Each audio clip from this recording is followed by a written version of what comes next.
মিষ্টি তুমি কোথেকে আসলে? আরে তোমরা আমার মুখে চুমা দিলা কেন? হ্যাঁ কি তুমি আসতেছো কেন?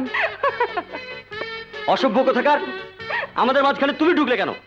বাবা রে, নয়ন চোরায় আমার টাকা চুরি করে ভাগছে, পরে খুঁজতাছি। ওই টেনশনে এমনি টুইকে পড়ছি। তোমাকে গেলে আমি বুঝি নাই। নয়ন তোমার টাকা চুরি করেছে?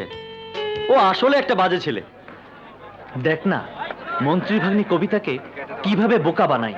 কি নয়ন ফাউল। এ দাঁড়াও, তোমার সাথে একটা কথা আছে। কবিতা শোনো, এই প্রেমের চিঠি কি তুমি লিখেছো? কি লেখা আছে এই চিঠিতে? প্রিয় নয়ন, ভালোবাসা চুম্বন দিলাম তোমার ঠোঁটে। সেদিন তোমার শরীরে আমি প্রেমের পানি ছুঁড়ে মেরেছিলাম। ইউ